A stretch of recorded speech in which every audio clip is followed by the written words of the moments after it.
On a appris ce jeudi matin la disparition brutale de Diogo Jota, l'attaquant de Liverpool, et son frère André sont morts dans un accident de la route survenu en Espagne. Une information révélée par le quotidien Marca et confirmée dans la foulée par plusieurs médias portugais. On en parle avec vous, Benoît Perrochet. Bonjour Benoît, chef du service des sports. Il y a eu cette annonce et puis le club de Liverpool qui s'est dit bouleversé par la mort de son attaquant. Bouleversé, c'est effectivement ce qu'ils ont publié sur leur site internet aujourd'hui.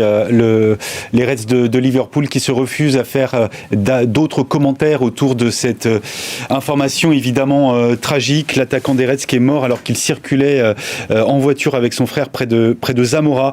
C'est dans le nord-ouest de l'Espagne. C'est ce qu'a donc rapporté la chaîne publique espagnole TVE. Leur véhicule aurait percuté un obstacle peu après minuit avant de s'embraser. Les deux occupants qui étaient âgés de 28 et 26 ans sont décédés sur les lieux selon les secours. Diogo Jota et son frère cadet qui était lui aussi un footballeur. Il évoluait pas au même niveau que Diogo Jota, mais en deuxième division au Portugal du côté de Penafiel. Diogo Jota qui était en vacances puisque Liverpool ne participe pas à la Coupe du Monde des clubs. Les Reds n'étaient pas qualifiés pour cette compétition qui se dispute actuellement aux États-Unis.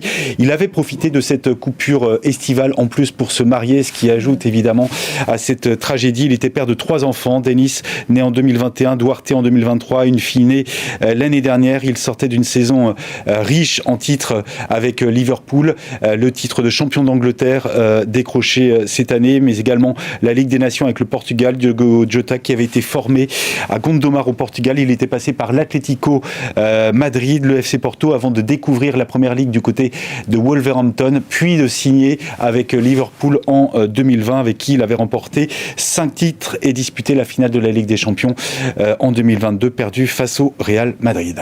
Merci beaucoup Benoît.